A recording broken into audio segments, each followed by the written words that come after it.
Según un informe sobre violencia en el deporte elaborado por la Universidad del País Vasco, el 95% de los casos conocidos se dan en el fútbol, lo que deja en el aire miles de casos no conocidos en otros deportes, especialmente en aquellas prácticas que son minoritarias o donde la presencia femenina es más destacada.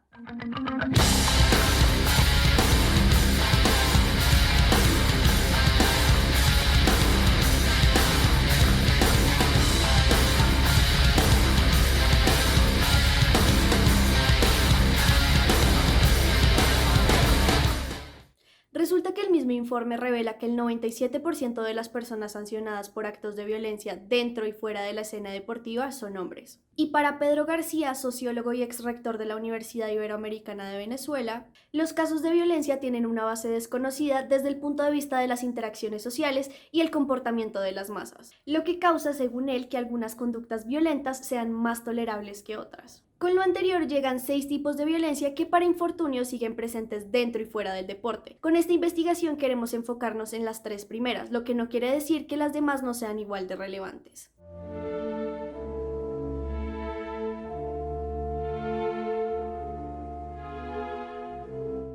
Empecemos. Aunque el 95% de los casos conocidos de violencia se dan en el fútbol, abarcando a deportistas, entrenadores y funcionarios, no hemos visto tanta reacción a como si todos los casos protagonizados por futbolistas hubieran sido actos de racismo, porque estaríamos viviendo, y con toda razón, una polémica brutal. Ahora, como un espejo de lo que sucede en la sociedad, las agresiones de jugadores hacia sus parejas se transformaron en episodios reiterados, básicamente como un patrón sin espacios para la aplicación de protocolos, y aunque no son todos, algunos jugadores salen ilesos por parte de la justicia y de los clubes en los que siguen jugando como si nada.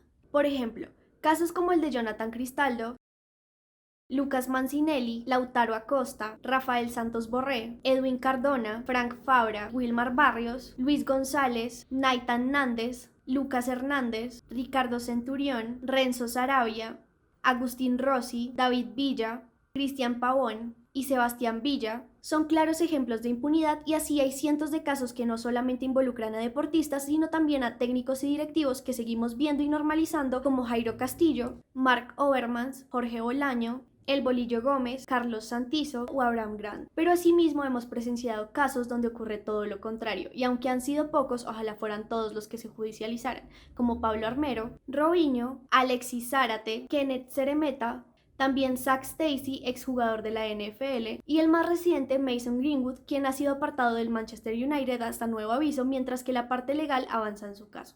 Por otro lado, aunque el 3% de los casos de agresión son ejecutados por mujeres, no dejan de ser relevantes. Tonya Harding, que en 1994 fue acusada de encargar un ataque contra su rival Nancy Kerrigan y fue botada de por vida del patinaje sobre hielo. Recientemente un caso similar salió a la luz en el fútbol femenino, pues resulta que Aminata Diallo, jugadora del Paris Saint-Germain, fue detenida por presuntamente contratar a 2 hombres para atacar a su también compañera Keira Hamraoui en las piernas. Algunas de las hipótesis mencionan que habría sido para obtener la titularidad del equipo, y de ser así, ¿cómo actuará el equipo y la justicia frente a la deportista de 26 años? Otro de los cuestionamientos que surgen es qué pasa cuando se actúa en defensa propia. Un caso no tan aislado se presentó en República Dominicana. Juana Castillo, una reconocida atleta del país, fue detenida después de asesinar a su pareja en medio de una fuerte discusión donde el hombre intentaba agredirla con un cuchillo. También existen casos donde las deportistas utilizan como escape los torneos internacionales para huir de sus parejas abusivas y matrimonios forzados, como ocurrió con una jugadora de la selección iraní de balonmano al ser coaccionada por su marido. Una semana antes, 4 jugadoras de Camerún también decidieron huir durante su estancia en España, y hasta el momento no se sabe de su paradero. Entonces, ¿cómo deberían actuar las ligas correspondientes en estos casos? En países como México, el Código de Ética del Fútbol no contiene ninguna sanción ante este tipo de casos, aunque hay una mención en contra de la violencia de cualquier tipo, pero ustedes y yo sabemos que eso y nada es lo mismo. En el apartado de declaración de ética deportiva solo se menciona: el Club América reprueba cualquier conducta violenta, física y verbal, y reitera su compromiso total para erradicar cualquier tipo de violencia de género. Esto en relación con el caso de un jugador del América, Renato Ibarra Mina, quien fue investigado por agredir a su esposa Lucely Chalá, y aún así las denuncias por violencia registraron un incremento del 40%. Ahora, de las ligas profesionales de Estados Unidos, la que tiene más años trabajando al respecto es la NFL, con su política de conducta personal que existe desde 1997. Las sanciones en caso de violencia doméstica son 6 juegos sin goce de sueldo en el primer caso, y si el jugador reincide, la suspensión será de por vida. Esto teniendo en cuenta que ninguna liga profesional deportiva tiene derecho a juzgar al implicado legalmente, es decir, solo una corte penal puede tomar cartas en el asunto. Por una rama similar, en agosto de 2015, la Major League Baseball concretó su política al respecto, ya que los casos registrados anteriores a esta fecha solo eran juzgados por autoridades locales. Por eso, la sanción más larga por casos de violencia doméstica en la MLB fue para José Torres en 2018, con 100 juegos, y así también darle tiempo a la corte para continuar con su caso. Entre las coincidencias de las sanciones de la MLB, NBA y NFL está que ofrecen ayuda profesional tanto al atleta como a las víctimas, y las sanciones son sin goce de sueldo. Y con lo anterior surge una nueva pregunta: ¿en qué momento se empieza a disociar entre el ídolo y el abusador? Diego Armando Maradona, que en 2014, 2017 y 2019 tuvo varias denuncias por agresión, abuso y prostitución, y que aún así lo asocian como referente de la izquierda por salir de la pobreza extrema, apoyar el comunismo cubano y causas como la Palestina. Pero dentro de ese discurso, ¿en qué momento será correcto mencionar que el ícono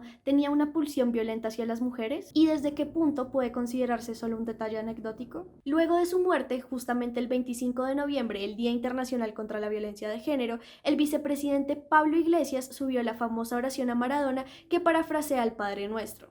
A la par, un diputado trinó su homenaje haciendo énfasis en un tipo diferente e imperfecto como todos. Y para rematar, Daniel Bernabé, escritor y activista político, afirmó que es perfectamente comprensible que las feministas destaquen el historial de violencia de Maradona. Y con esto me surgen más preguntas. ¿Solo las feministas nos debe incomodar? ¿No habíamos quedado que la violencia de sexo nos afecta a todos? ¿Hasta cuándo el problema recaerá en otros por conveniencia y por qué se debe obviar? Eduardo Bayón, politólogo y jurista, menciona que la superioridad moral de algunos comentarios sobre Maradona ignoran la trascendencia social de su figura, además de reducirla al fútbol. Discursos como ese serán la eterna discusión del identitarismo o conciencia de clase, como si solamente se pudiera elegir uno, o como si la violencia de sexo fuera una cuestión identitaria. También ocurrió con Kobe Bryant en 2003, cuando se me admitió un caso de violación donde existía evidencia de ADN. Dijo que hubo sexo, pero lo creyó consensuado y el asunto se dirimió fuera de los tribunales. Ahora bien, ¿en qué momento se responsabiliza al individuo de reproducir actos violentos teniendo en cuenta su alcance mediático y casi directo con sus seguidores?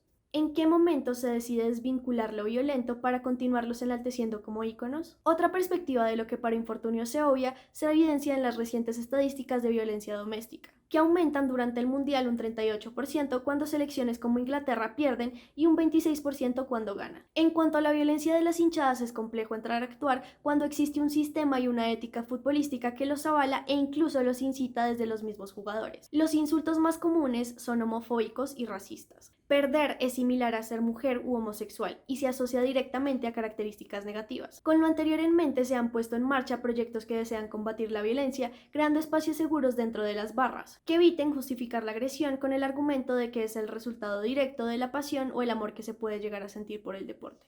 Es el caso de la barra feminista en México, que tiene como objetivo desaprender los discursos normalizados dentro de las barras que incitan a más violencia. Aquí en Colombia, si bien existen proyectos desde la barra de Nacional, los del sur que generan contenido documental y le apuestan a la participación de la mujer como actor dentro de la barra bajo el título El Tesoro de la Convivencia, se deslegitiman y pasan a un segundo plano cuando tienen un líder como Felipe Muñoz, investigado por delito de aborto inducido y hoy absuelto. Y si eso es desde afuera, vayámonos a los máximos entes de control que se supone deberían velar por el deporte transparente y que hoy sostiene campañas contra el racismo y otras violencias. Una investigación interna determinó que el jefe del programa FIFA Legends, Miguel Macedo, había incurrido en acciones de acoso sexual contra una subordinada en 2019. Macedo trabaja con Infantino como su aliado y confidente y ha conservado su puesto y su proximidad al poder, según declararon funcionarios y exfuncionarios de la FIFA, incluso después de ser denunciado por acoso. Pero eso no es todo. Resulta que el caso de acoso nunca se ha hecho público, pero sí es bien conocido en los pasillos de la FIFA. ¿Cómplices? ¿Dónde? Y como si fuera poco, cuando The New York Times tuvo acceso a la denuncia realizada por la funcionaria, la FIFA se negó a que Macedo estuviera disponible para una entrevista sobre las acusaciones y emitió un comunicado diciendo que la FIFA se toma muy en serio cualquier acusación sobre irregularidades en el lugar de trabajo y que cuenta con sólidos mecanismos de denuncia. Luego de eso, la mujer que presentó la denuncia terminó yéndose de la FIFA y Macedo como si nada.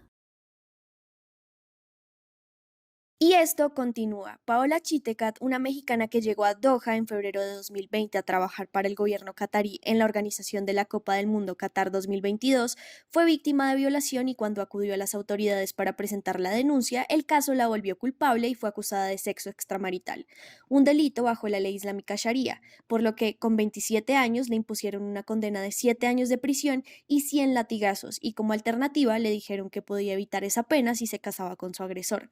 Al respecto, Infantino comentó que el organismo rector del fútbol seguirá el caso de la mexicana para apoyar en su debido proceso, caso del que ya tiene conocimiento la FIFA y hasta el próximo 6 de marzo será la audiencia para conocer la sentencia en su contra. En Colombia, luego de las denuncias de acoso al interior de la selección femenina de fútbol y que Álvaro González Alzate afirmara que era solo un berrinche de algunas jugadoras que se habían aprovechado de la falta de viáticos para denunciar después de un año problemas con el técnico Felipe Taborda por acoso sexual y laboral.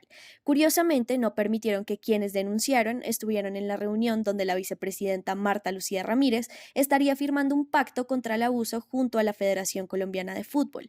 Además, las jugadoras jamás participaron de los 21 puntos tratados y tampoco de la firma del acuerdo.